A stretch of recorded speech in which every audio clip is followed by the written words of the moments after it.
سلام بچه، حالتون چطوره؟ امروز اومدیم آموزش کلاف.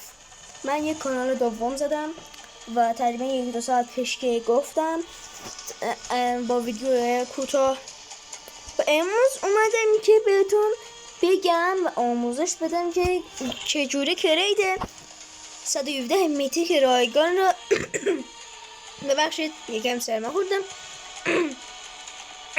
بگیرین زودتر. و بگم که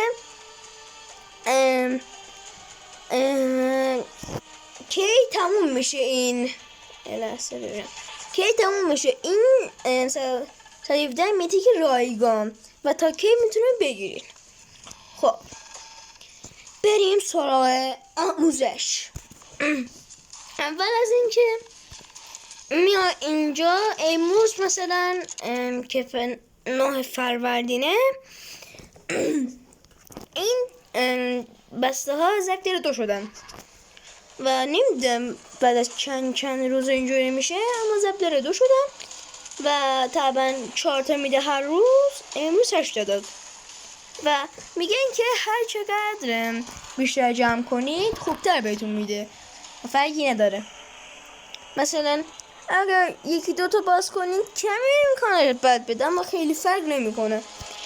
خب بریم بگم.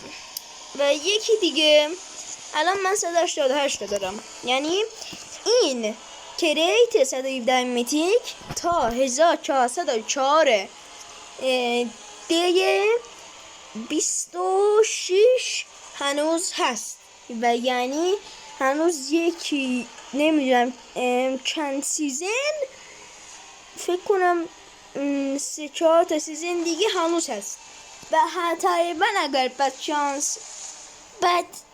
شانس باشیم 1-2 سیزن دیگه میگیری دیگه 117 میتیکو. و ببینید الان 156.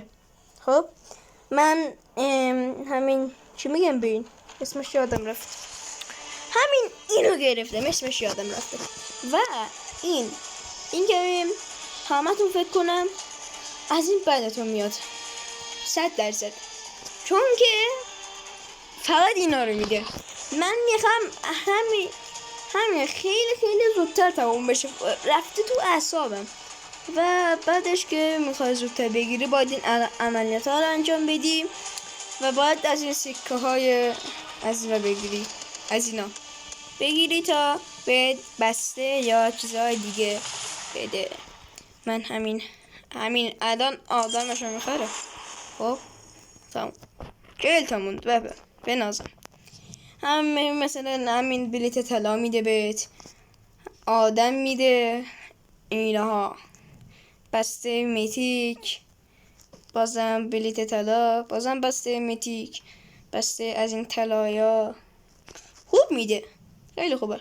و بعدش اگه از اون سکه ها میخوام بیان همین عملیات ها رو انجام بدین، همین مثلا میاره باتل رویال 4 نفره بازی میکنین میده بهتون.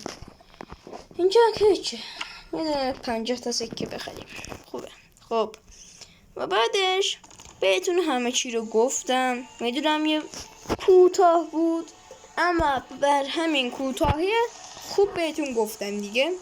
و یه قابلیت اضافه شده تو سیزن جدید، وقتی بسته رو میزنین دیگه بسته ندارم متاسفانه.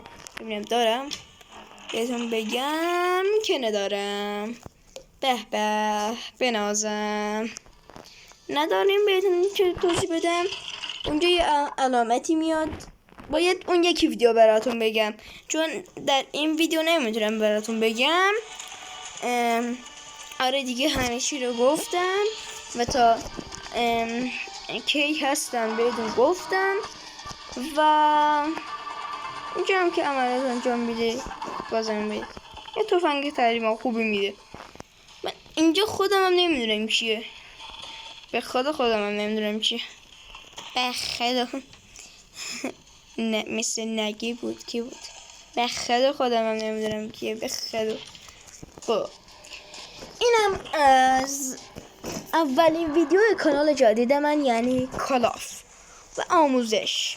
اگه این ویدیو رو دوست داشتی لایک و ساب کن تا در اینجا هم من و این کانالم خیلی هم خوب نیست، 93 تا مشترک دارم. خواهشم دنبال کنید، خیلی ممنون میشم. تا ویدیو بعدی، بعد رو